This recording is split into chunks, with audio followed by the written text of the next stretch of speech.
In the dusty corridors of Roosevelt High School in Arizona, 1987, 16-year-old Maria Sandoval pressed her back against her locker, watching her handmade traditional dress get torn apart by laughter.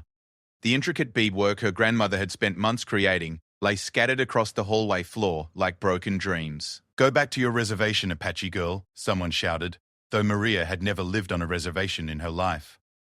What those students didn't know was that their cruelty had just awakened something ancient and powerful within a girl who would soon discover that her bloodline carried the strength of warriors, the wisdom of medicine women, and a destiny that would transform not just her own life, but the lives of an entire community. Sometimes the greatest victories come from the deepest wounds. Sometimes being knocked down is exactly what you need to remember how to fly. This is the true story of how mockery became medicine, how shame became strength, and how one girl's journey back to her roots would ignite a movement that changed everything. Maria Elena Sandoval had always felt like she was living in two different worlds, never quite belonging to either. At home, her grandmother Rosa would speak to her in rapid Apache, telling stories of their ancestors while grinding corn in the traditional way. At school, she was just another brown face in the hallway, trying her best to blend in with the other students at Roosevelt High School in Phoenix, Arizona. The morning of October 15, 1987, started like any other. Maria woke up in the small adobe house she shared with her grandmother, her mother having passed away from cancer 2 years earlier.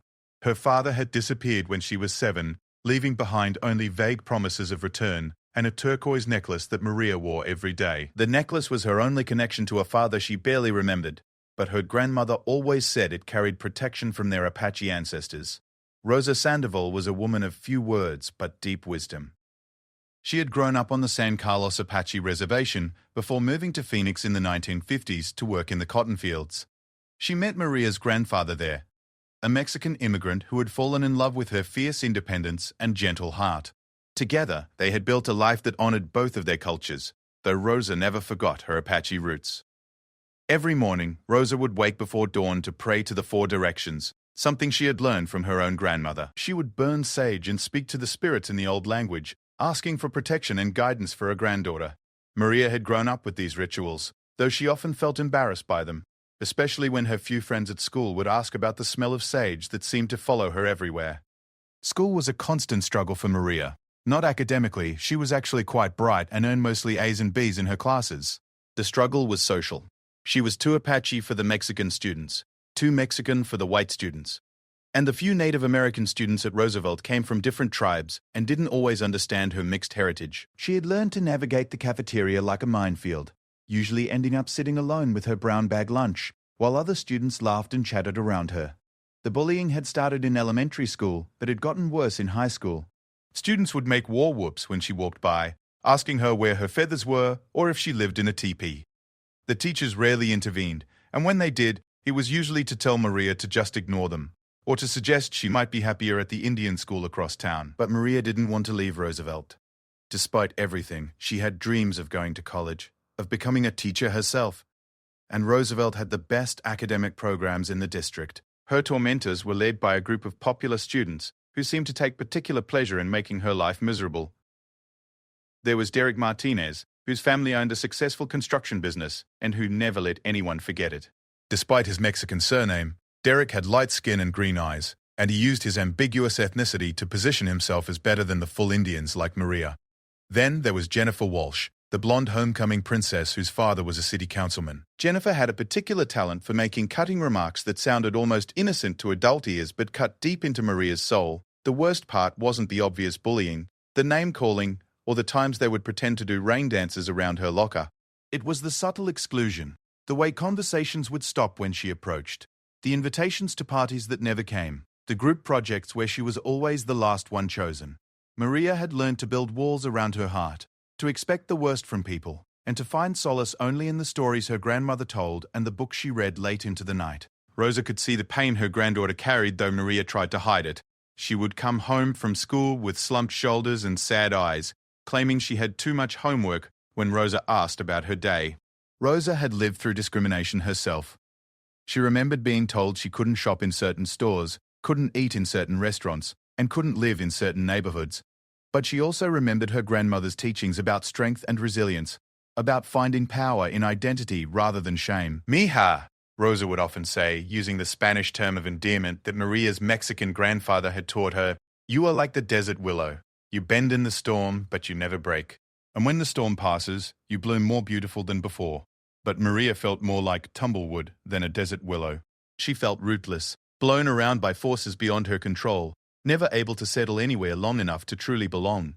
The only place she felt truly peaceful was in her grandmother's kitchen, where Rosa would teach her to make traditional foods like acorn soup and mesquite cakes while sharing stories of their people. Rosa had been trying for years to get Maria more connected to her Apache heritage. She had suggested visiting the San Carlos reservation, attending cultural events, and learning more of the language. But Maria always resisted. She saw her Apache blood as the source of her problems, not her strength. She wished she could just be normal, just be like the other kids at school who didn't have to explain their existence to everyone they met. The summer before her junior year, things at school had gotten particularly bad. Someone had spray-painted Savage on her locker, and when she reported it, the principal had suggested that perhaps she was being too sensitive. Maria had spent most of that summer hiding in her room, reading books and dreaming of a future where she could escape Phoenix, escape Arizona, and escape everything that reminded her of her heritage. But Rosa had other plans. Without telling Maria, she had been making phone calls to relatives on the reservation. People Maria had never met but who knew her story. She had been consulting with medicine people, asking for guidance about her granddaughter's path, and she had been making plans that would change both of their lives forever. As the new school year began, Maria felt the familiar knot of anxiety in her stomach. Junior year was supposed to be important for college preparation, but she could barely concentrate on her studies with the constant stress of navigating the social minefield that was high school. She had no way of knowing that the worst day of her life was about to become the catalyst for the most important journey she would ever take. The traditional Apache dress had been a gift from Rosa's sister, Maria's great-aunt Elena, who still lived on the San Carlos reservation.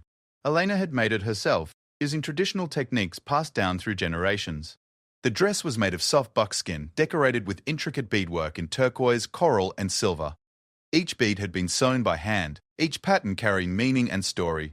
It was a dress fit for ceremony, for celebration, for honoring the ancestors in the old ways.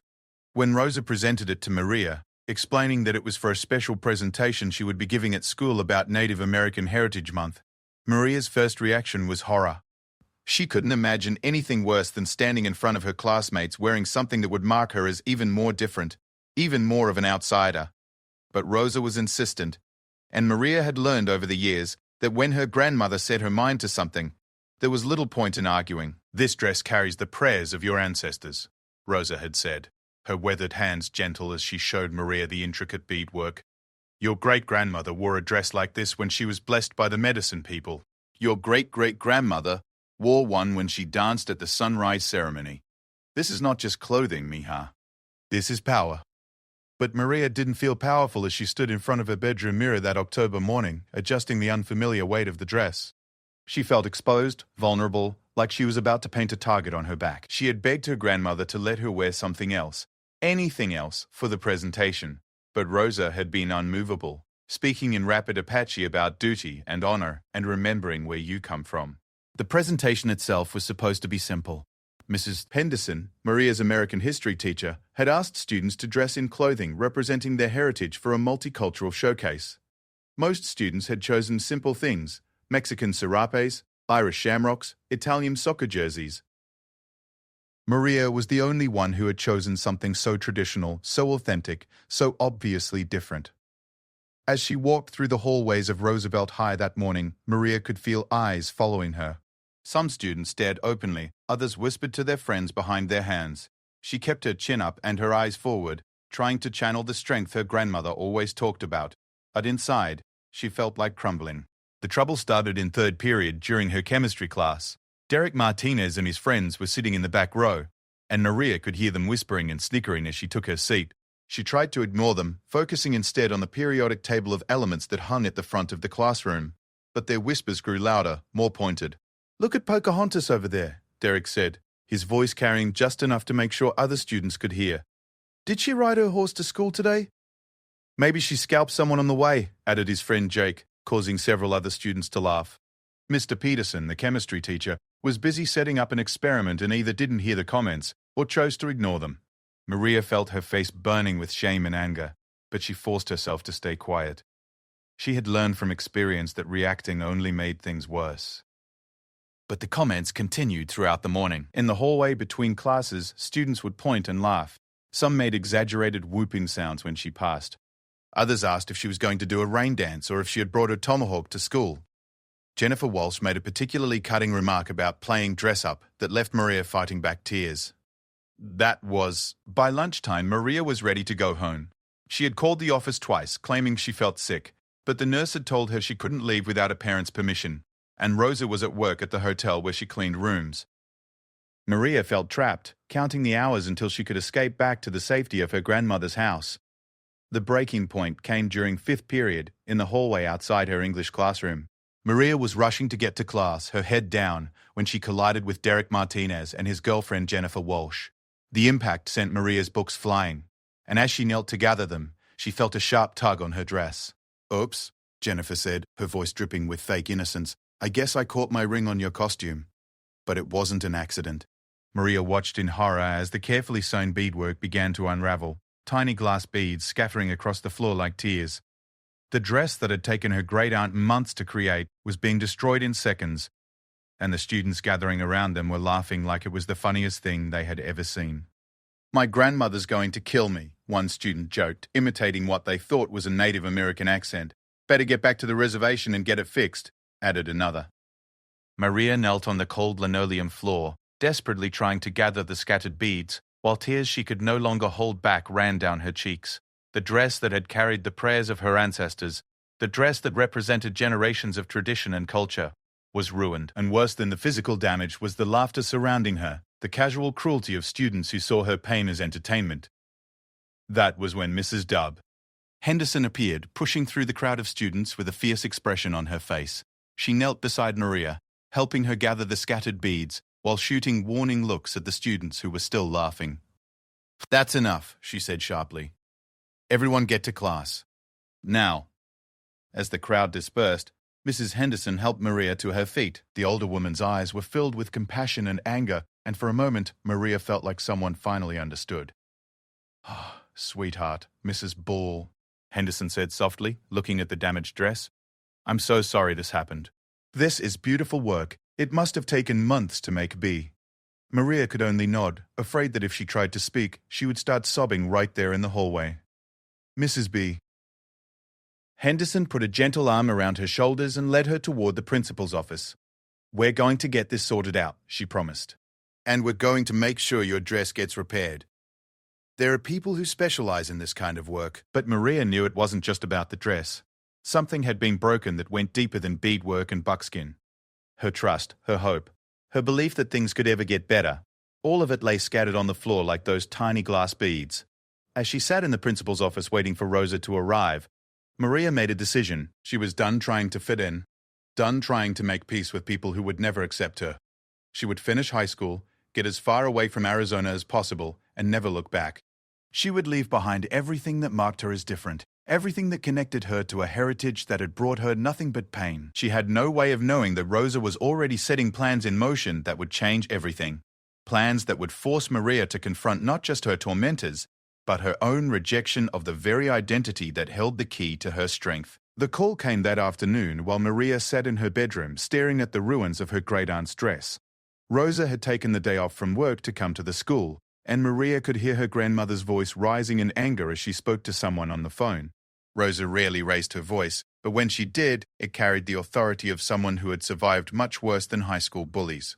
When Rosa finally came into Maria's room, her face was set with determination. She sat down on the bed beside her granddaughter, taking the damaged dress in her weathered hands. "Mija," she said quietly, "sometimes the spirits break things so they can put them back together stronger." Maria looked up at her grandmother through tear-swollen eyes. "It's ruined, Grandma, just like everything else." Rosa shook her head firmly. "Nothing is ruined that can't be repaired. This dress can be fixed, and so can you." "I don't want to be fixed," Maria said bitterly. "I want to be normal. I want to be like everyone else." Rosa was quiet for a long moment, studying her granddaughter's face. When she finally spoke, her voice carried the weight of generations. "Your great-grandmother once told me that the Apache are like the sacred mountains. We can be covered by snow, struck by lightning, burnt by fire, but we always remain. We don't disappear because times get hard. We don't become something else because people don't understand us. We remain. Maria turned away, but Rosa gently took her chin and turned her face back. I have been watching you try to disappear for too long, Rosa continued. I have been watching you try to become smaller, quieter, less yourself. But the ancestors are calling you, Meha. They have been calling you for years, and tomorrow we answer. What do you mean? Maria asked. Though part of her was afraid to hear the answer, Rosa smiled, and for the first time in days, it reached her eyes. Tomorrow, we're going home. The drive to the San Carlos Apache reservation took 3 hours, but for Maria, it felt like traveling through time itself. She sat in the passenger seat of Rosa's old pickup truck, watching the landscape change from the urban sprawl of Phoenix to the vast desert wilderness of eastern Arizona. The red rocks and saguaro cacti gradually gave way to pine forests and mountains, and with each mile, Maria felt further from the world she knew and closer to something she couldn't yet name. Rosa had been making mysterious phone calls all morning, speaking rapidly in Apache to people Maria had never met. Her grandmother's voice carried an urgency and excitement that Maria hadn't heard in years. When Maria asked who she was calling, Rosa would only smile and say, Family, mija. Family you should have met long ago. As they crossed into the reservation, Maria felt a strange mixture of curiosity and apprehension. She had grown up hearing stories about this place, but Rosa had always spoken of it with a sadness that kept Maria from asking too many questions.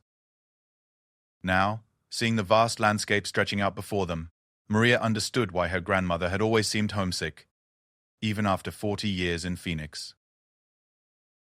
The San Carlos Apache Reservation was unlike anything Maria had imagined.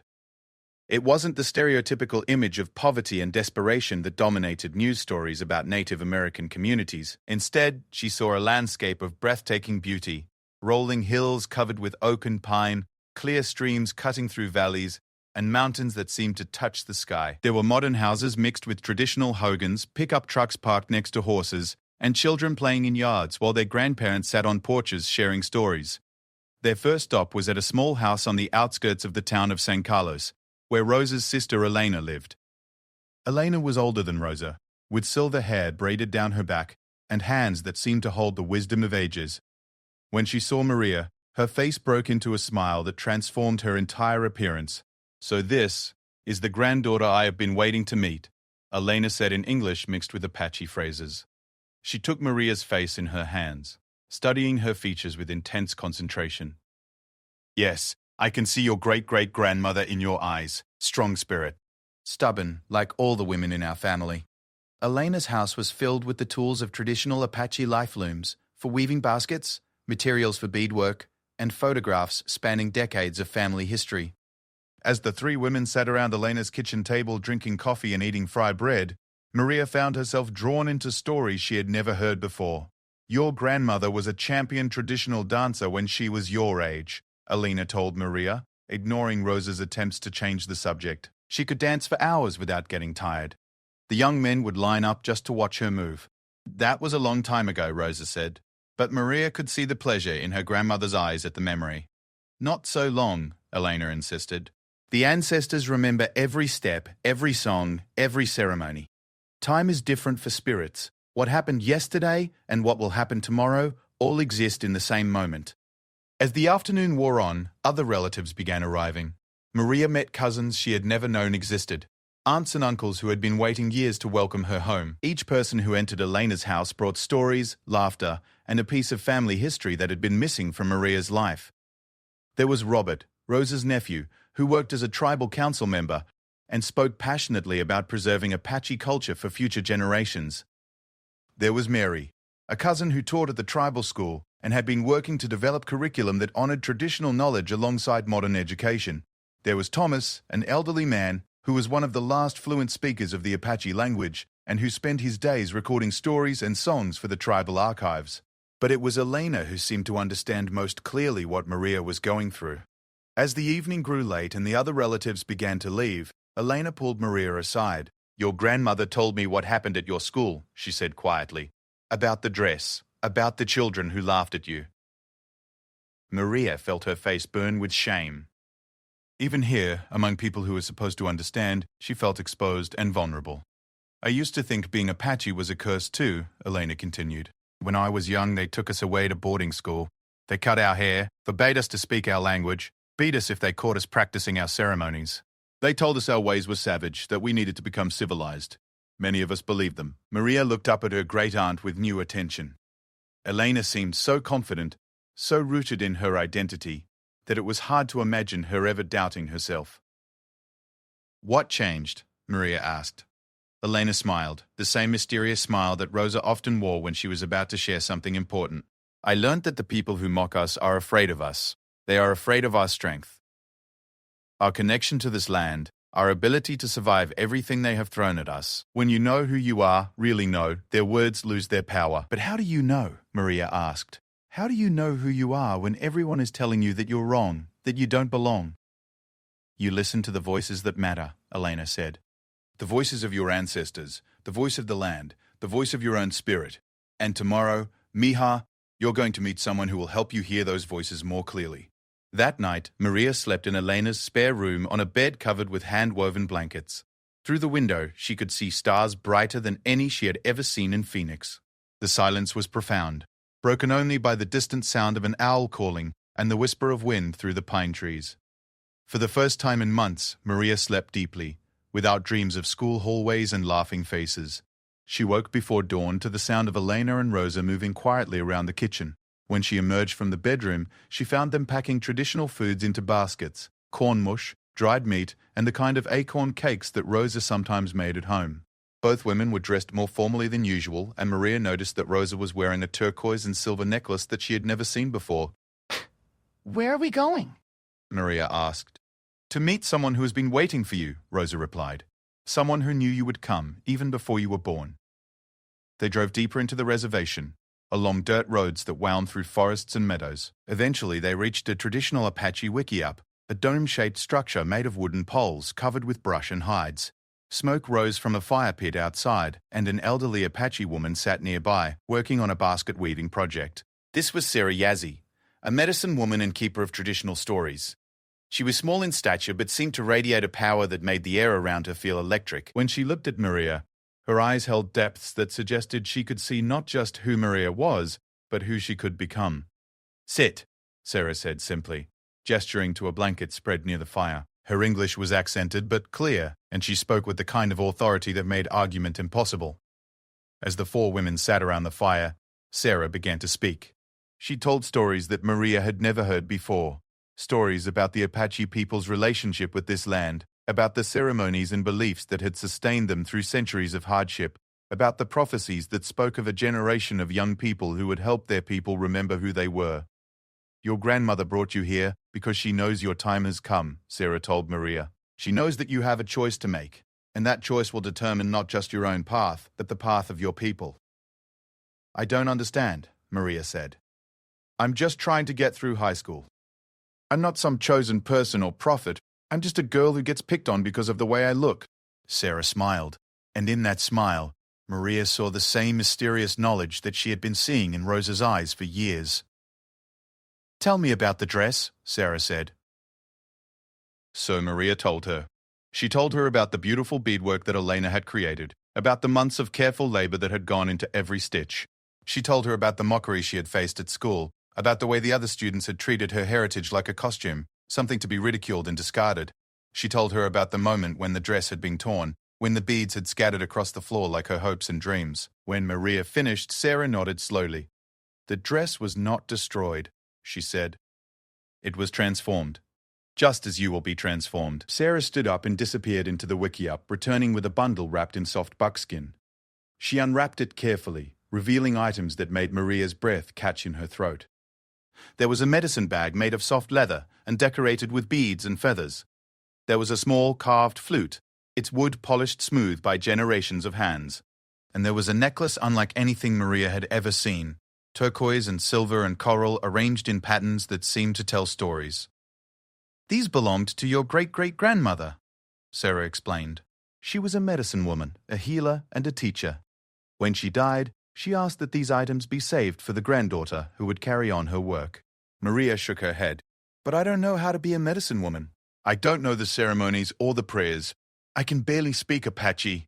"Knowledge is not just in the mind," Sarah said. "It is in the blood, in the bones. in the connection between your spirit and the spirits of your ancestors. The mockery you experienced was not random, child.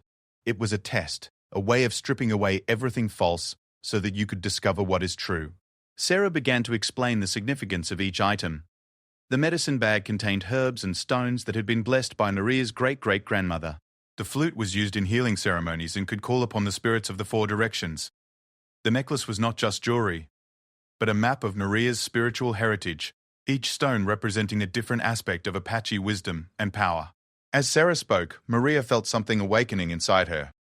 It was like a door had been opened to a room she had never known existed, revealing treasures that had been waiting for her all along. The knowledge felt both foreign and familiar, as if she were remembering something she had forgotten rather than learning something new. Your great-great-grandmother appeared to me in a vision 3 years ago, Sarah continued. She told me that her descendant would come to me broken and ashamed, but that she would leave here as a warrior. She said that this granddaughter would face a choice, to hide from her heritage or to embrace it so completely that she would become a bridge between the old ways and the new world. Maria felt overwhelmed by the weight of expectation, by the suggestion that she was somehow special or chosen. What if I'm not strong enough? What if I can't live up to what you think I should be? Rosa spoke for the first time since they had arrived at Sarah's camp. Mija, strength is not about being perfect. It is about getting back up every time you fall. You have been falling for years, but you have never stopped getting back up. That is Apache strength. Sarah nodded in agreement. Your grandmother is wise. And she is right about something else too. Your time of hiding is over. When you return to your school, you will return as someone different. Not because you have learned to fight back with anger, but because you have remembered who you are.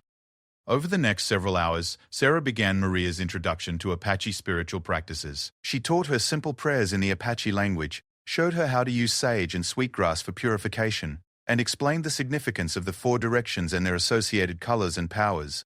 She taught her about the importance of balance between strength and gentleness, between individual needs and community responsibility, between honoring tradition and adapting to change. Most importantly, Sarah taught her about the concept of walking in beauty, the Apache belief that one should move through life in harmony with all living things, treating every encounter as an opportunity to bring healing and understanding to the world. When someone mocks you for being Apache, Sarah explained, they are not really mocking you.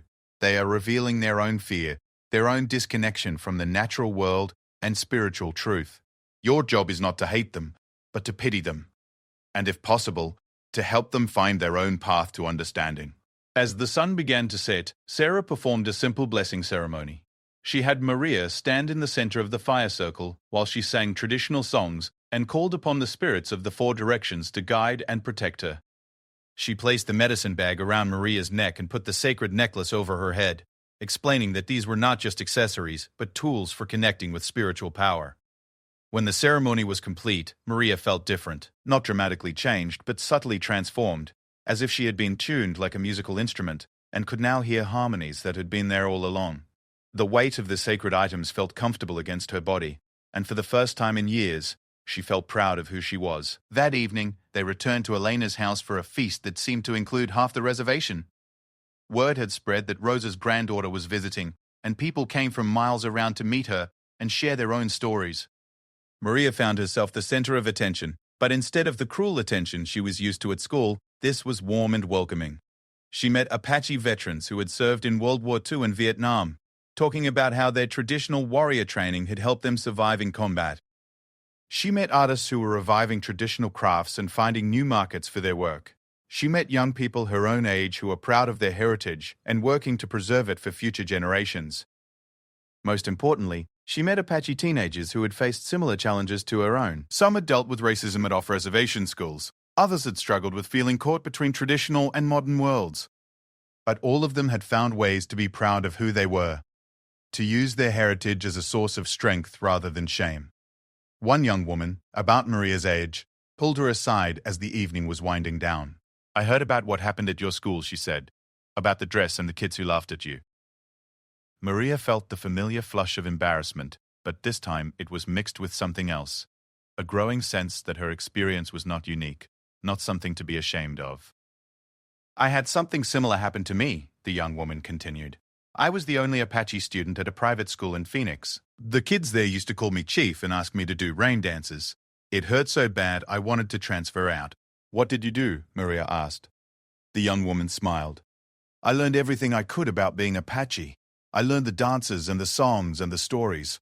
And then, when they asked me to do a rain dance, I did one. Right there in the cafeteria during lunch. A real one, with real prayers and real power. It was so beautiful, so authentic, that instead of laughing, they were awed. Some of them even asked me to teach them. Did it work? Did they stop bothering you? Some of them did. Others never changed their minds. But it didn't matter anymore because I knew who I was. Their opinions couldn't touch me once I had that knowledge. As Maria lay in bed that night, she thought about everything she had learned and experienced. The sacred items rested in a place of honor on the dresser, and she could feel their presence even in the darkness. For the first time in years, she was looking forward to returning to school. Not because she expected it to be easy, but because she finally had the tools to face whatever challenges awaited her. Rosa appeared in the doorway, silhouetted against the light from the living room. How are you feeling, Mija? Different, Maria said. Stronger, I think, but also scared. What if nothing really changes? What if I go back and it's just the same as before? Rosa came into the room and sat on the edge of the bed. Things will be different because you are different. You cannot control what other people say or do, but you can control how you respond. And now you have tools for responding from a place of strength rather than shame. What if I forget everything I learned here? What if I get back to Phoenix and lose this feeling? Rosa smiled and touched the medicine bag that Maria was still wearing. You carry your ancestors with you now, Mija. Not just in your blood, but in these sacred items, in the prayers Sarah taught you, in the knowledge that you belong to something greater than yourself. When you feel lost, you remember this moment. You remember sitting by Sarah's fire and feeling your great-great-grandmother's presence. You remember that you are Apache, and Apache women are warriors. The next morning brought their final preparations for the journey back to Phoenix. Elena had spent the night carefully repairing Maria's damaged dress, using traditional techniques to weave the scattered beads back into their proper places. When she presented the restored dress to Maria, it looked even more beautiful than before, as if the breaking and mending had somehow enhanced its power. This dress has been through a battle now, Elena said. It carries not just the prayers of your ancestors, but the strength that comes from surviving destruction and becoming whole again. When you wear it, you will remember that you too have survived and become stronger. Sarah appeared one final time before they left, bringing with her a small bundle of sage and sweetgrass, and a piece of paper covered with Apache writing. These are prayers, she explained. When you feel weak or lost, burn the sage and read these words. They will connect you to the strength of your people and remind you of who you are. As they drove away from the reservation, Maria watched the landscape change once again from pine forests and mountains back to desert and eventually to the urban sprawl of Phoenix. But this time, instead of feeling like she was leaving something behind, she felt like she was carrying it with her. The sacred items, the stories, the knowledge, and most importantly, the unshakable understanding of who she was and where she came from. Rosa seemed to sense her thoughts. Remember, Mija, she said as the skyline of Phoenix came into view, you are not going back to be the same person you were. You are going back to show them who you have always been underneath. Maria nodded, fingering the medicine bag around her neck. For the first time in her life, she was ready to stop hiding. She was ready to be Apache, completely and unapologetically. Whatever happened next, she would face it as a warrior. Monday morning arrived with the familiar knot of anxiety in Maria's stomach, but this time it felt different. Instead of the heavy dread that usually accompanied her return to Roosevelt High, she felt nervous energy mixed with something she had never experienced before, anticipation. She stood in front of her bedroom mirror, wearing the medicine bag under her shirt where its weight felt comforting against her chest. The sacred necklace was hidden beneath her clothes, but she could feel its power like a shield around her heart. Rosa appeared in the doorway, carrying a cup of coffee and wearing the same mysterious smile that had been appearing on her face for weeks. Today's the day, Mija, she said simply. I know, Maria replied, though she wasn't entirely sure what day it was supposed to be. She only knew that something fundamental had shifted inside her during their time on the reservation, and she was about to find out what that meant in the real world. The first test came, as soon as she walked through the doors of Roosevelt High. Derek Martinez and his friends were congregated around Derek's locker, the same spot where they had torn her dress just weeks earlier. When they saw her approach, their conversation stopped, and they turned to watch her with the predatory attention of wolves sensing prey. "Well, well," Derek said loudly enough for other students to hear. "Looks like Pocahontas is back. Did you bring your peace pipe this time?" In the past, Maria would have dropped her eyes and hurried past, her face burning with shame. This time, she stopped walking and looked directly at Derek, really looked at him, as if seeing him for the first time. What she saw surprised her. Beneath the swagger and cruelty, she recognized something familiar. Fear. The same fear she had carried for so long, only his was dressed up as aggression instead of submission. "My name is Maria," she said calmly, her voice carrying a quiet authority that seemed to come from somewhere deeper than her usual speaking voice. "And I'm Apache." Derek blinked, clearly not expecting this response. His friends shifted uncomfortably, looking to him for guidance on how to handle this new version of their usual victim. "So?" Derek said, but his voice lacked its usual confidence. "What's that supposed to mean?" Maria smiled, and in that smile was the accumulated wisdom of her grandmother, her great-aunt Alina, and Sarah Yazzie. "It means I know who I am," she said simply, and then continued walking to her locker. She could hear them whispering behind her, but their words no longer carried the power to wound her. Sarah had been right. When you know who you are, really know, other people's opinions lose their ability to define you. The morning progressed differently than any other morning at Roosevelt High. Instead of trying to make herself invisible, Maria moved through the hallways with a quiet confidence that seemed to create its own space around her. Students still stared, but now their stares carried curiosity rather than mockery. When she answered questions in class, her voice was clear and strong. When teachers called on her, she met their eyes directly instead of looking at her desk. At lunch, instead of sitting alone with her brown bag, Maria found herself approached by students who had never spoken to her before. Some were other Native American students from different tribes who had heard about her confrontation with Derek. Others were simply curious about the change they could sense in her without being able to name it. "You seem different," said Patricia, a Navajo girl who was a year ahead of Maria. "What happened?" Maria thought about how to answer. How do you explain that you've discovered who you were meant to be all along? How do you describe the feeling of putting on spiritual armor that had been waiting for you your entire life? "I went home," she said finally. "I remembered where I come from." Patricia nodded, as if this explanation made perfect sense. "My grandmother always says that we can't know where we're going until we remember where we've been." As the week progressed, Maria noticed other changes. Teachers who had previously overlooked her began paying attention when she spoke. Her contributions to class discussions carried weight and authority that surprised everyone, including herself. She found herself naturally taking leadership roles in group projects, and other students seemed drawn to her quiet confidence. But the real test came on Friday afternoon, during Mrs. Henderson's American history class. They were discussing westward expansion and its impact on Native American peoples, a topic that had always made Maria squirm with discomfort. In the past, she had remained silent while her classmates discussed Indian wars and savage attacks, as if the Native Americans were faceless obstacles to progress rather than people defending their homes and families. This time, when the discussion began to veer into familiar stereotypes and oversimplifications, Maria raised her hand. "Mrs. Henderson," she said, her voice carrying clearly through the classroom, "I think we're missing something important in this discussion." Mrs. Henderson, who had been one of Maria's few allies at school, smiled encouragingly. "What's that, Maria?" Maria stood up, feeling the weight of the medicine bag against her chest and drawing strength from it. "We're talking about Native Americans like we're not here. Like we're something from the past instead of people who are still alive, still here, still dealing with the consequences of everything we're studying." A murmur went through the classroom. Some students shifted uncomfortably in their seats. Derek Martinez, who was in this class, leaned back in his chair with his arms crossed, clearly preparing to challenge whatever Maria was about to say. "I'm Apache," Maria continued, her voice growing stronger with each word. "My great-great-grandmother lived through the time we're studying. She was forced to leave her homeland, forced to send her children to boarding schools where they were beaten for speaking our language, forced to watch our traditional ways being outlawed and criminalized. That's not ancient history. That's my family's story." The classroom was completely silent now. Maria could feel every eye on her, but instead of the familiar shame, she felt a growing sense of power and purpose. "When we talk about Indian attacks and savage warfare, we're talking about my ancestors defending their families and their way of life from people who came to take their land.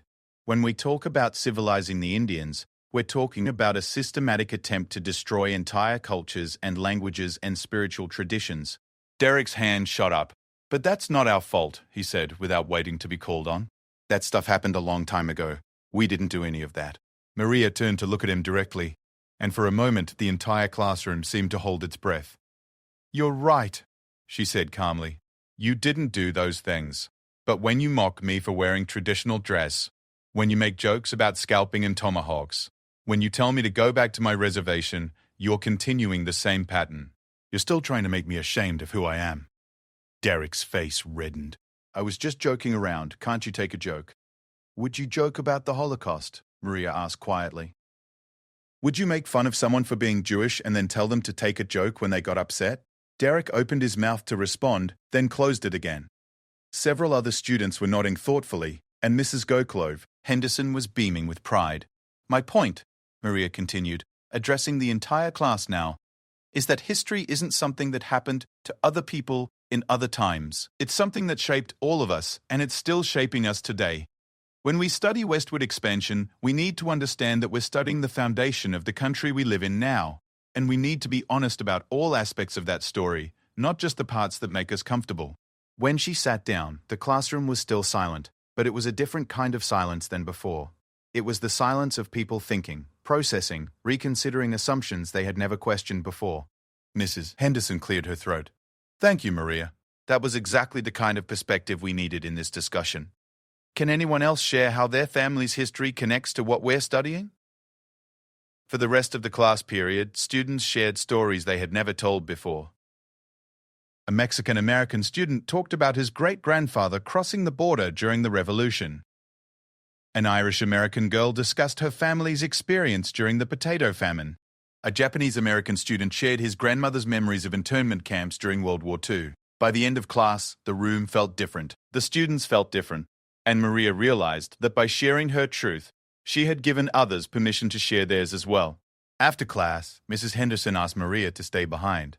When the other students had left, she sat on the edge of her desk and looked at Maria with obvious admiration.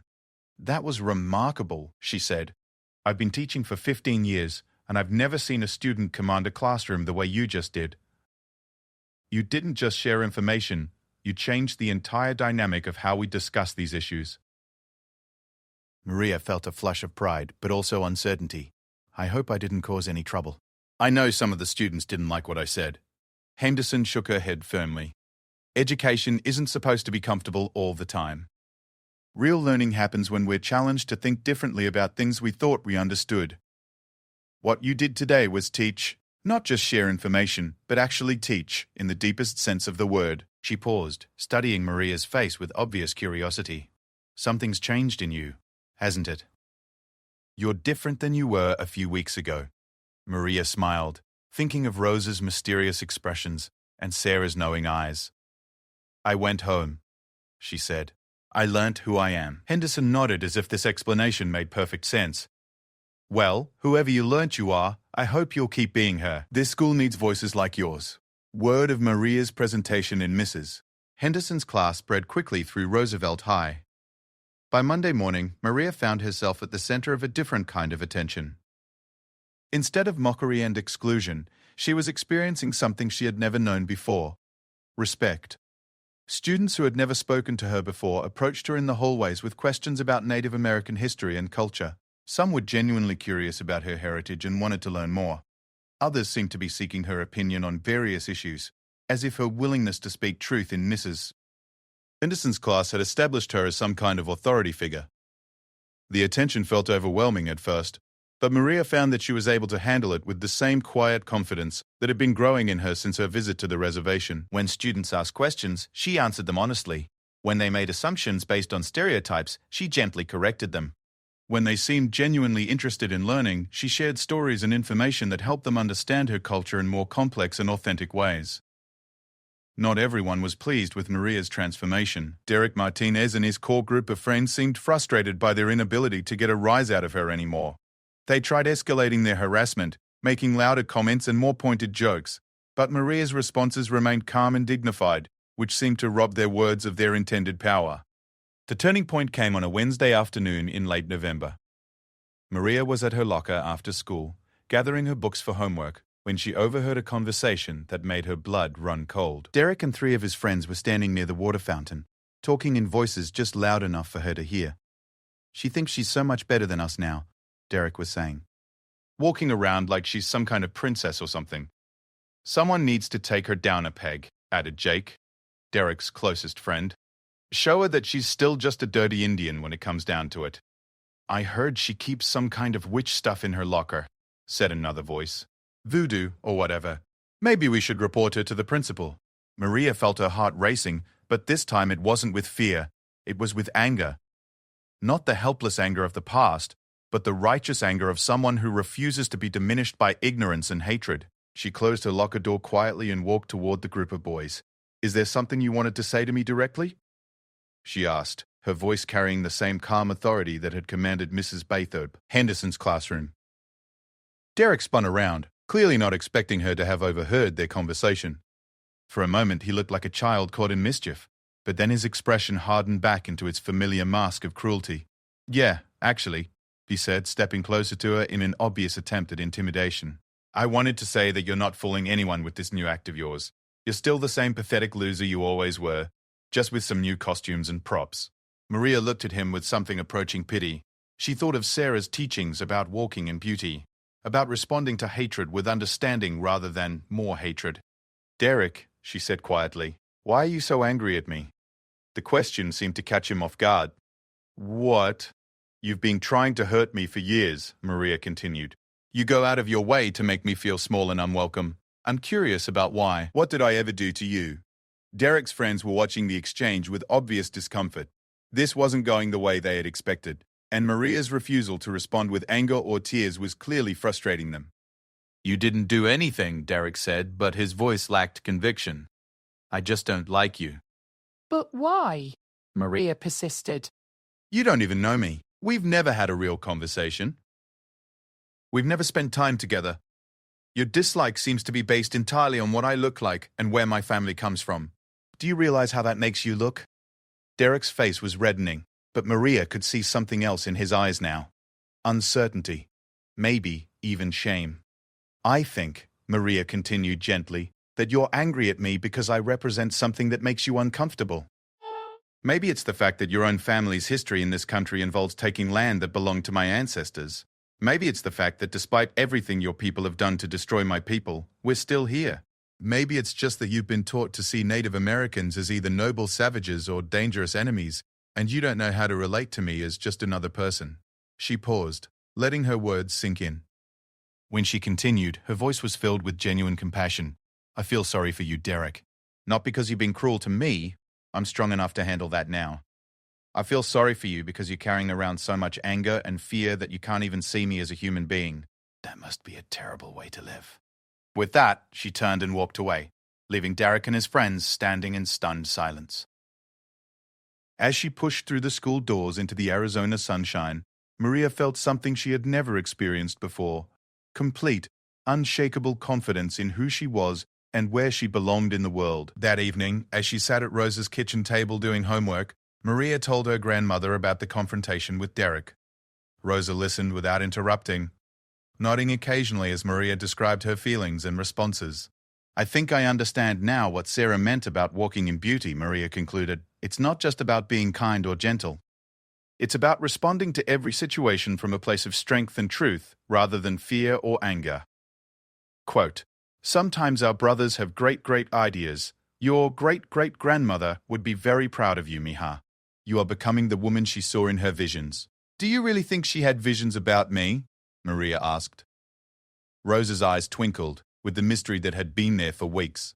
"I think the ancestors always know when one of their descendants is going to need special help, and I think they prepare the way for that help to arrive at exactly the right time." As November turned to December, Maria's transformation continued to ripple through Roosevelt High School. Her confident example seemed to inspire other students who had been targets of bullying or discrimination. A group of Mexican-American students started a club to celebrate their heritage. Several students approached the administration about including more diverse perspectives in the curriculum. Even some of the teachers began incorporating more inclusive materials into their lesson plans. But the most significant change was in Maria herself. She was no longer the girl who tried to make herself invisible in the hallways. She was no longer afraid to speak up in class or to share her opinions and insights. She had found her voice, and with it, she had found her power. She also found that her academic performance was improving. When you're not spending all your energy on hiding and self-protection, she discovered, you have much more available for learning and growth. Her grades had always been good, but now they were excellent. Her teachers began talking about college scholarships and academic opportunities that had never seemed possible before. Most importantly, Maria had found her sense of purpose. She realized that her experience of discrimination and eventual transformation had given her something valuable to share with others. She began thinking about careers that would allow her to help other young people who were struggling with similar challenges: teaching, counseling, social work, all possibilities that excited her and gave her goals to work toward. The sacred items that Sarah had given her remained hidden beneath her clothes, but she could feel their presence every day. The medicine bag reminded her of her connection to her ancestors and their wisdom. The necklace reminded her of her spiritual heritage and the power that came from understanding her place in the larger story of her people. And the knowledge that Sarah had shared with her provided a framework for understanding every challenge as an opportunity for growth and every obstacle as a chance to demonstrate her strength. As Christmas break approached, Maria realized that her life had been completely transformed in the space of just a few months. She was still attending the same school, living in the same house, and dealing with many of the same people. But everything felt different because she was different. She had discovered who she was meant to be, and in doing so, she had found a kind of freedom that no external circumstances could take away from her. But Maria's transformation was about to face its greatest test yet, and the challenge would come from a direction she never expected. The call came on a cold January morning, just after New Year's Day. Maria was in the kitchen helping Rosa prepare breakfast when the phone rang with an urgency that made both women freeze. Rosa answered with her usual cautious, "Bueno?" But her expression quickly changed from wariness to alarm. Maria watched her grandmother's face go pale as she listened to rapid Apache being spoken on the other end of the line. Rosa's responses were short and sharp, her voice carrying an authority that Maria had rarely heard from her gentle grandmother.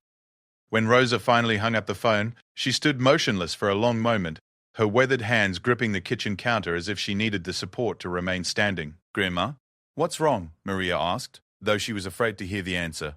Rosa turned to face her, and Maria saw something in her grandmother's eyes that made her stomach clench with dread. It was grief, but also a kind of fierce determination that suggested difficult decisions were about to be made. "That was your great-aunt Elena," Rosa said quietly. "Sarah Yazzie is dying." Sarah, the medicine woman who had helped her discover her true identity, who had given her the sacred items that had transformed her life, who had seemed so strong and timeless during their brief time together, dying seemed impossible. "What happened?" Maria whispered. "She's been sick for months," Rosa replied. "Cancer, though she kept it secret from most people. She wanted to finish teaching the young ones before." Rosa's voice trailed off, but Maria understood. "We have to go to her," Maria said immediately. "We have to go now." Rosa nodded, but her expression remained troubled. "Elena says Sarah has been asking for you specifically. She says she has something important to tell you, something that can't wait." Within 2 hours, they were driving through the desert toward the San Carlos reservation, the same route they had taken just a few months earlier. But this time, the landscape looked different. The winter sun cast harsh shadows across the red rocks, and the desert plants looked brittle and vulnerable in the cold air. Maria felt as if she were traveling towards something final and irreversible, though she couldn't name exactly what it was. Elena met them at her door with red-rimmed eyes, and the kind of exhausted grief that comes from watching someone you love slowly slip away. She embraced both Rosa and Maria wordlessly, holding them close as if drawing strength from their presence. "She's been waiting for you," Elena said simply. "She's very weak, but when I told her you were coming, her eyes lit up like she had found what she'd been searching for." Love, Elena Hen. What is the basic of what? They drove to Sarah's wiki up in Elena's truck, following dirt roads that seemed rougher and more primitive than Maria remembered. When they arrived, Maria was shocked by what she saw. The structure that had seemed so strong and permanent just months before now looked fragile, almost ethereal, as if it might dissolve into the desert air at any moment. Sarah was lying on a bed of blankets near the fire pit, wrapped in traditional quilts and surrounded by the tools of her trade: medicine bundles, carved pipes, baskets full of healing herbs. But the woman who had radiated such power and authority during Maria's first visit was now clearly near the end of her earthly journey. Her body had become small and frail, though her eyes still held the deep wisdom that had impressed Maria so profoundly. When Sarah saw Maria approach, she struggled to sit up, her face lighting with a smile that transformed her entire appearance. "There you are," she said, her voice weak but filled with unmistakable joy. "I was afraid I might have to leave before you arrived." Maria knelt beside Sarah's bed, taking the elderly woman's hands in her own. Sarah's skin felt paper-thin and cold, but Maria could still feel the electric energy that had always surrounded the medicine woman. "I'm here," Maria said softly. "Elena said you wanted to see me." Sarah nodded slowly. "I have been waiting to tell you something important, something about why the spirits brought you to me, and what they expect you to do with the gifts you have received." Maria felt a familiar flutter of anxiety. Even after months of growing confidence, the suggestion that she had some special destiny or purpose still felt overwhelming. "I don't know if I'm ready to hear this," Maria admitted. Sarah smiled with the same mysterious expression that Maria had come to associate with the older women in her family. "None of us are ever ready for our calling, child. If we waited until we felt ready, nothing would ever get accomplished." Sarah gestured for Maria to come closer, and when Maria leaned in, the medicine woman's voice became stronger, more focused. 3 nights ago, I had a vision, Sarah began. "Your great-great-grandmother came to me in my dreams, along with other ancestors whose names have been forgotten but whose spirits remain strong. They showed me things that are coming, challenges that your people will face in the years ahead." Maria felt her heart racing. "What kind of challenges?" "The usual ones," Sarah replied. "Young people losing connection to their heritage, addiction and despair spreading through our communities, sacred sites being destroyed by development, our languages disappearing as the elders pass on. But also new challenges, technology that disconnects people from the natural world, global changes that threaten the land itself." Sarah paused, seeming to gather her strength for what came next. "But they also showed me hope. They showed me young people like you, people who can walk in both worlds, who understand both traditional ways and modern realities. They showed me bridges being built between cultures, understanding growing where there had been only fear and hatred." Maria waited, sensing that Sarah was building towards something important. "Your great-great-grandmother spoke to me directly in this vision," Sarah continued. "She told me that you have been chosen to be one of those bridges, not just for your own healing, not just for your own community, but for the healing of the larger world." The weight of this pronouncement settled over Maria like a heavy blanket. "I don't understand. What am I supposed to do? I'm just a high school student. I don't know enough about traditional ways to teach anyone else." This Sarah's grip on Maria's hands tightened. "Knowledge isn't just about what you learn from books, or even what you learn from elders.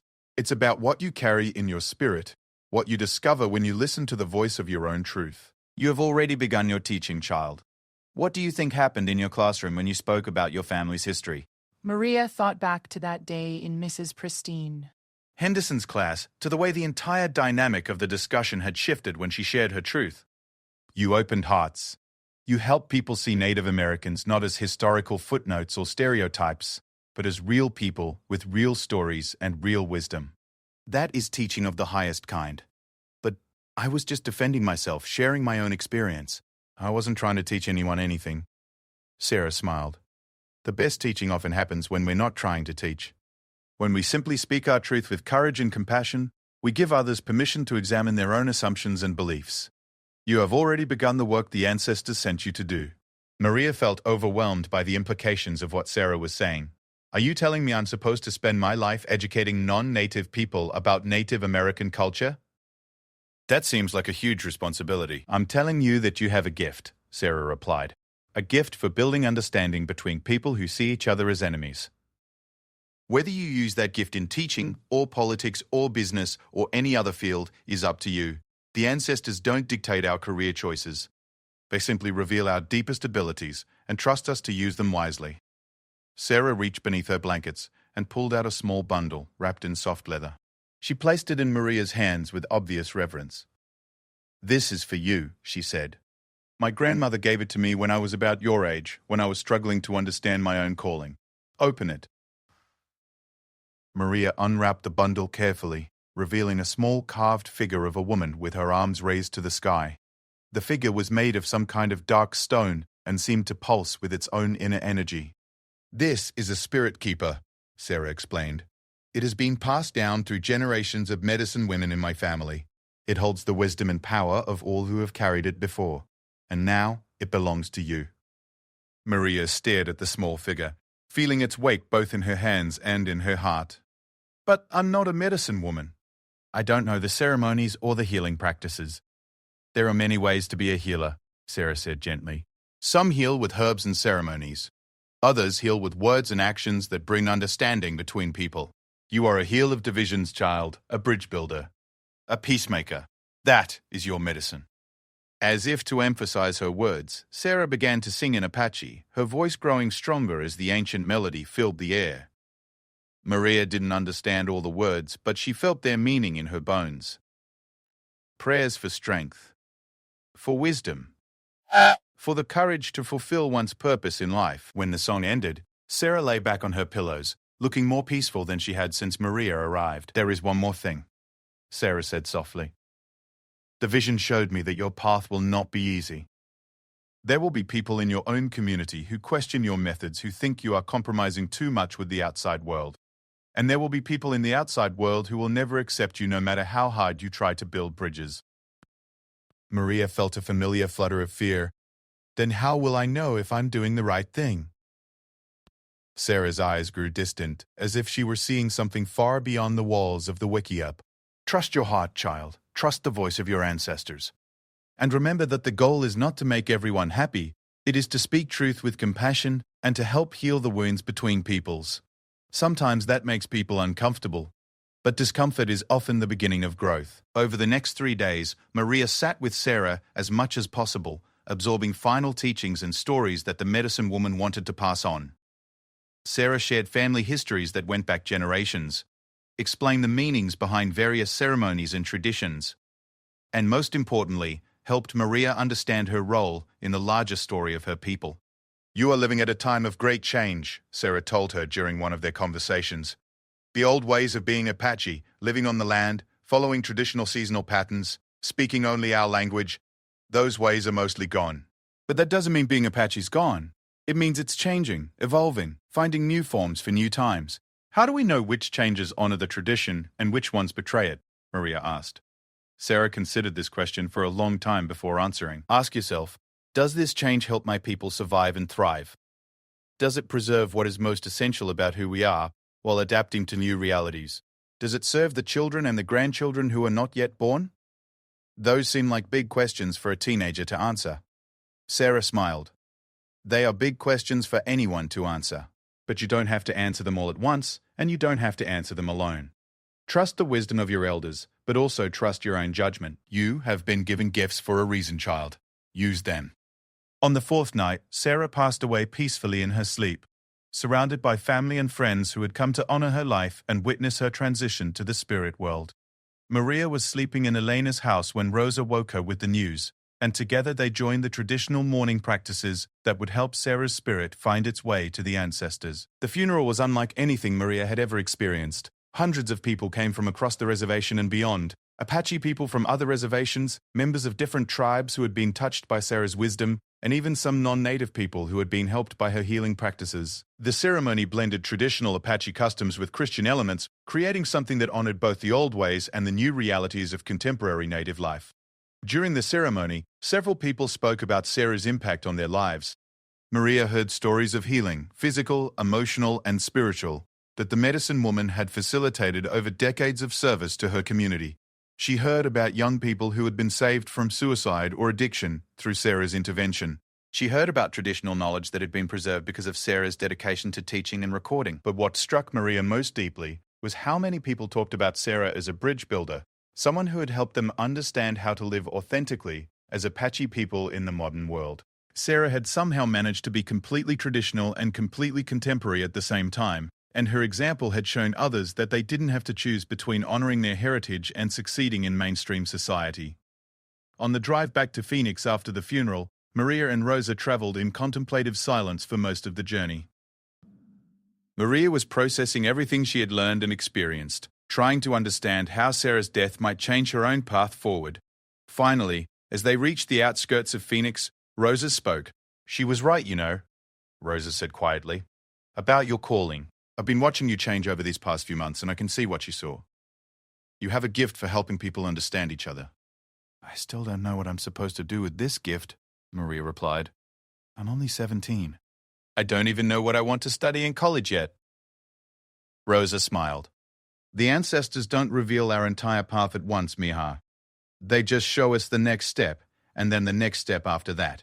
Right now, your next step is finishing high school and preparing for college. The rest will reveal itself when you're ready.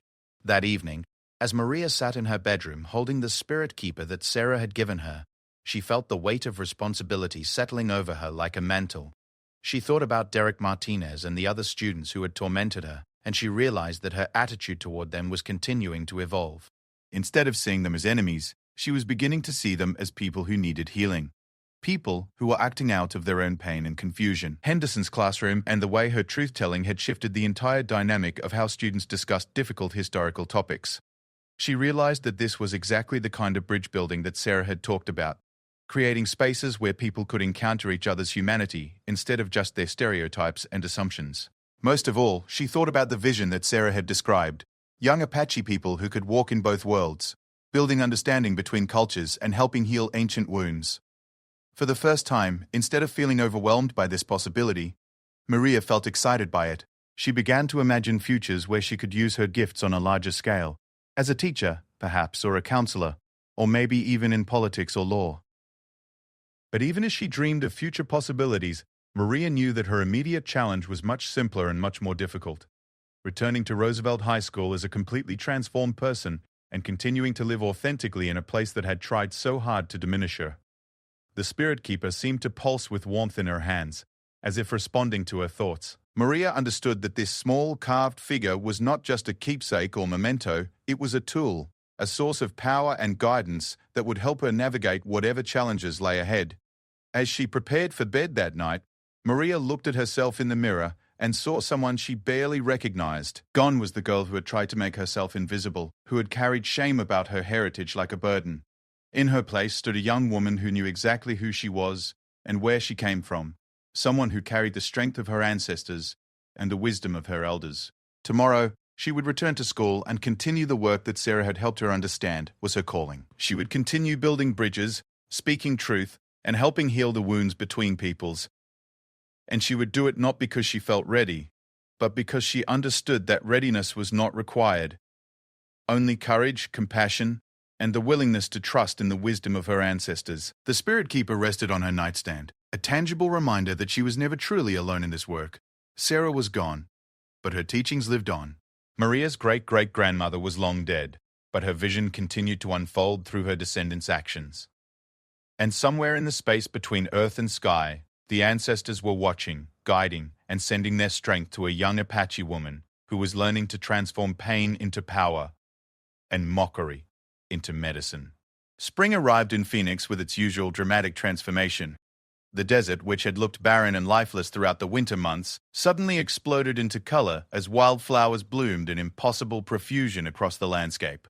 Maria, walking through the courtyard of Roosevelt High School on a warm March morning, couldn't help but see the metaphor in this seasonal change. Like the desert, her own life had appeared dead and hopeless for so long, only to reveal hidden possibilities when the conditions became right for growth. It was now 6 months since her first visit to the San Carlos Reservation, 4 months since Sarah Yazzy's death, and Maria was preparing for what would be her final quarter of junior year. The girl who had once counted the days until graduation as an escape from misery was now looking forward to her senior year as an opportunity to do more of the work she was beginning to understand as her calling. The changes at Roosevelt High had been gradual but undeniable. Maria's example of responding to prejudice with dignity and education rather than anger or withdrawal had inspired other students to find their own voices. The Mexican-American Students' Heritage Club had grown into a broader multicultural organization that celebrated the diverse backgrounds represented in their school. Teachers had begun incorporating more inclusive perspectives into their curricula, not because they were required to, but because students were asking more sophisticated questions and demanding more complete stories. Most significantly, the social dynamics that had once made school a daily nightmare for Maria and other marginalized students had begun to shift. It wasn't that prejudice had disappeared, Derek Martinez and his core group of friends remained largely unchanged in their attitudes. But their influence had diminished as other students developed more nuanced understanding of the complexity of identity and heritage. Maria had become something she never expected to be: popular. Not in the traditional sense of social status and superficial admiration, but in the deeper sense of being genuinely respected and sought out for her insights and guidance. Students who were struggling with their own identity issues often approached her for advice. Teachers consulted with her when developing lessons about Native American history or contemporary social issues. Even some parents and community members had heard about her presentations and requested her participation in local educational events.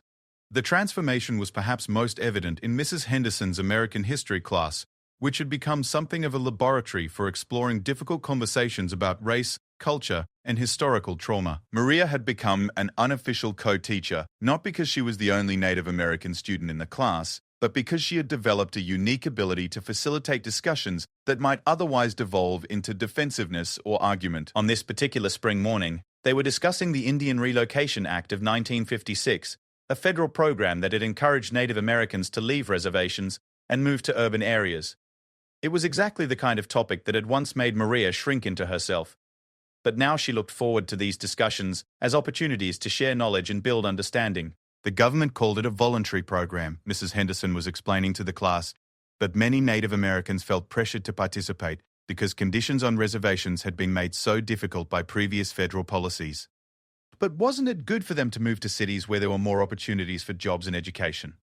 In the past, this kind of question would have made Maria angry, would have struck her as another example of well-meaning ignorance that blamed Native Americans for their own oppression. Now, she heard it as a genuine question from someone trying to understand a complex situation. "That's a really important question, Ashley," Maria said, leaning forward in her desk. "And it gets to the heart of something that a lot of people don't understand about federal Indian policy. Can I share a story that might help explain it?" Mrs. Henderson nodded encouragingly, and Maria stood up, moving to the front of the classroom with the natural confidence that had become her trademark. Imagine that someone came to your neighborhood and said, "We're going to shut down all the businesses, close the schools, and make it almost impossible for anyone to find work here. But don't worry, we're offering you the opportunity to move to a completely different city where you can get a job and start over." Would you consider that a generous offer? Or would you see it as being forced out of your home? Ashley nodded thoughtfully. "I guess when you put it that way, it doesn't sound very voluntary." "Exactly," Maria continued. "The relocation program wasn't offering Native people new opportunities. It was offering them escape from conditions that the government had created in the first place. And for many people, it meant leaving behind not just their homes and families, but their entire cultural identity." Derek Martinez, who had been largely silent in class discussions since his confrontation with Maria in the hallway, suddenly raised his hand. "But some Native Americans did succeed in cities, right? I mean, it wasn't all bad." Maria looked at him with surprise. It was the first time in months that Derek had asked what seemed like a genuine question, rather than making a provocative statement designed to start an argument. She realized that even Derek had been affected by the changing atmosphere in their classroom. "You're absolutely right, Derek," Maria replied. "Many Native people did find success in urban areas. My own grandmother was part of that generation. She moved to Phoenix in the 1950s and built a good life here. But the cost was often the loss of connection to traditional culture and community." She paused, thinking about how to help her classmates understand the complexity of her grandmother's experience. "My grandmother told me once that she felt like she was living in two different worlds and never quite belonged to either one. She was successful in Phoenix, she learnt English, held steady jobs, raised a family. But she never stopped missing the reservation, never stopped feeling homesick for a place and a way of life that she couldn't return to because the opportunities weren't there anymore." The classroom was completely quiet now, students listening with the kind of focused attention that every teacher dreams of inspiring. "I think that's something a lot of immigrant families can relate to," Maria continued, looking around the room at students from various ethnic backgrounds. "The choice between maintaining your cultural identity and achieving success in mainstream American society. It shouldn't have to be a choice, but often it feels like one." A student named Carlos, whose grandparents had immigrated from El Salvador, raised his hand. "My abuela talks about the same thing. She's proud of what our family has achieved here, but she still cries sometimes when she thinks about the village where she grew up and can never visit again because of the Civil War." "That's exactly what I mean," Maria said. "These aren't just Native American experiences, they're human experiences. When people are forced to choose between their roots and their future, everyone loses something important. Mrs. Henderson had been watching this exchange with obvious admiration. Maria, you've identified something crucial here. Can you help the class understand why it's important for us to learn about these historical policies, even though they're in the past? Maria thought about Sarah Yazzi's teachings about the connection between past and present, about how history continues to shape contemporary realities, because the past isn't really past, she said. The children who were relocated to cities in the 1950s and 60s grew up disconnected from their tribal communities and traditional ways. Their children, people my age now, often grew up not knowing their tribal languages or ceremonies, or even which tribe they're from. We're still dealing with the consequences of those policies today. She paused, thinking about her own experience and how her story fit into this larger pattern. I'm one of those grandchildren, Maria continued. My grandmother left the reservation to find opportunities in Phoenix. My mother grew up speaking more Spanish than Apache, more comfortable in the city than on the reservation, and I grew up not really knowing who I was or where I belonged. It wasn't until last year that I ever visited my grandmother's homeland or learnt about my own cultural heritage. The personal revelation seemed to deepen the impact of the historical lesson. Students were making connections between abstract policy discussions and real human consequences in ways that would have been impossible without Maria's willingness to share her own story.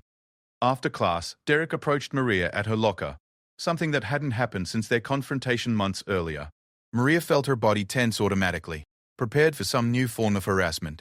But Derek's expression was different than she had ever seen it before. Can I ask you something? Derek said quietly, glancing around to make sure other students weren't listening. Sure, Maria replied cautiously. How do you do it? Derek asked. How do you talk about all that stuff without getting angry? I mean, if someone had done to my family what was done to Native Americans, I think I'd hate everyone who looked like the people who did it. Maria was so surprised by the question that she didn't respond immediately. She had expected many things from Derek, but not thoughtful reflection on the psychological impact of historical trauma. I did hate people for a while, Maria said honestly. Not all white people, but definitely the system that had hurt my family and my people. And I was angry at myself for being Apache, like it was a curse I couldn't escape from. Derek nodded as if this made sense to him. What changed? Maria thought about Sarah Yazzie, about the sacred items she carried, about the teachings that had transformed her understanding of strength and identity. I learned that carrying hate is like carrying poison, she said. It hurts me more than it hurts anyone else. And I learned that my heritage isn't something to be ashamed of. It's something to be proud of, something that gives me strength and wisdom that other people don't have. Derek was quiet for a moment, processing this. When he spoke again, his voice carried a vulnerability that Maria had never heard from him before. I think I've been jealous of you, he said. You know who you are, where you come from, what your family story is. My family came from Mexico 3 generations ago, but we've never talked about it. My grandparents were ashamed of being Mexican, so they tried to become as American as possible. They never taught my parents Spanish, never shared the stories about our village, never celebrated Mexican holidays. Sometimes I feel like I don't have any real culture at all. Maria felt a wave of compassion for Derek that completely transformed her understanding of his previous behavior. She realized that his cruelty toward her had been motivated not by confident superiority, but by his own sense of cultural emptiness and disconnection. Derek, she said gently, it's not too late to learn those things.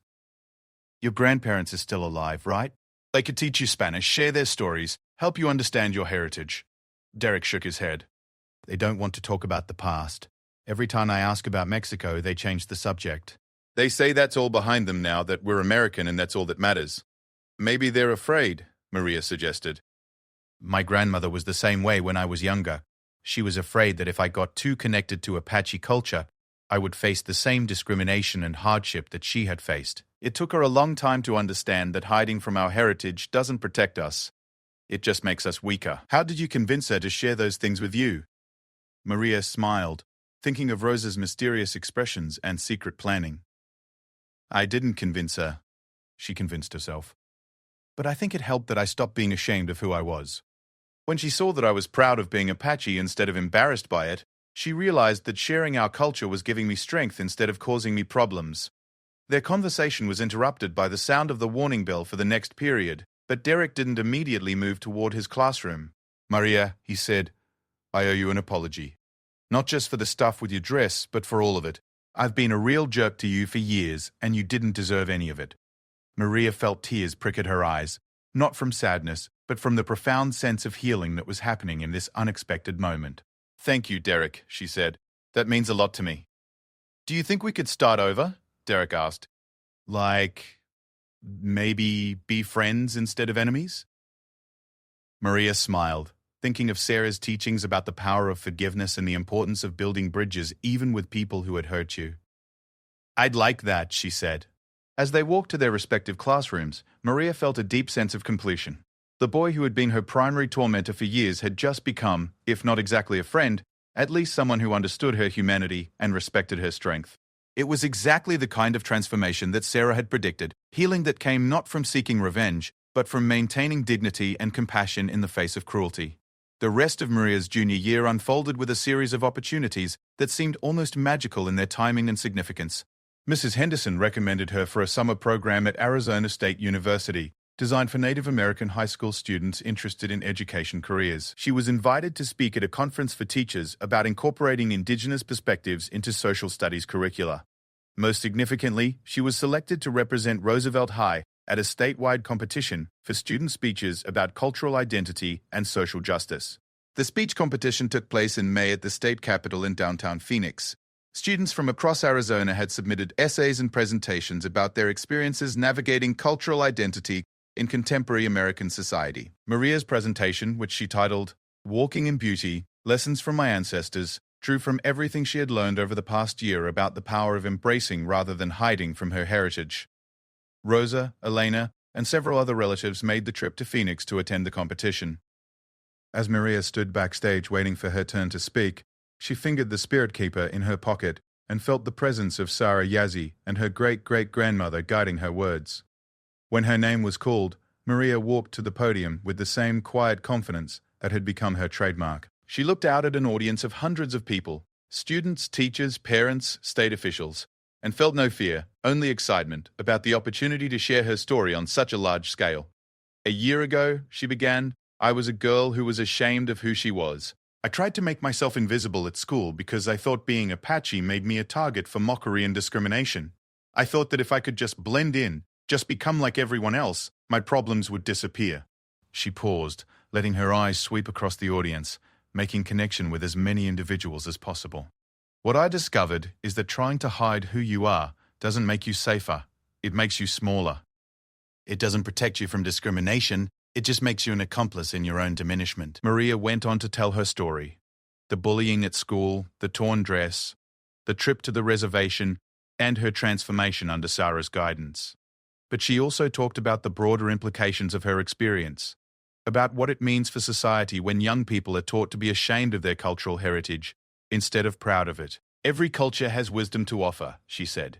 Every tradition has teachings that can help us understand how to live better, how to treat each other with more respect, how to take care of the earth and the community. When we mock or dismiss other people's heritage, we're not just hurting them, we're depriving ourselves of knowledge and insight that could make all of our lives richer.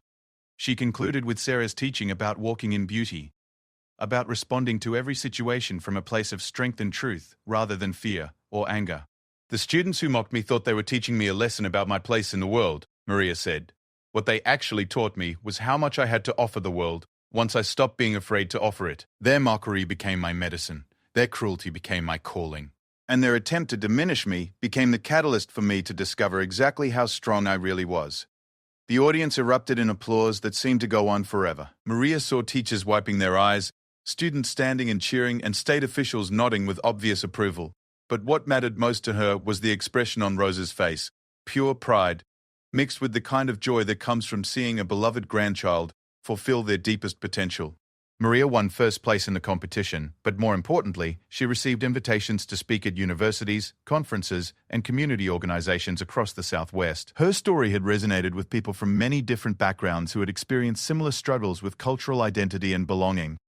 As her junior year drew to a close, Maria reflected on the incredible journey she had taken from shame to pride, from isolation to leadership, from victim to healer. She thought about Sarah Yazzie's vision of young Native people who could walk in both worlds and build bridges between cultures. She realized that she was already living that vision, already doing the work that the ancestors had prepared her to do. the final validation came in an unexpected form. Derek Martinez, who had become not just a friend but an ally in her efforts to create a more inclusive school environment, approached her during their last week of classes with a request that would have been unimaginable a year earlier. "Maria," he said, "I've been talking to my grandparents about their experiences coming from Mexico. You were right. They were afraid to share those stories because they thought it would hurt me.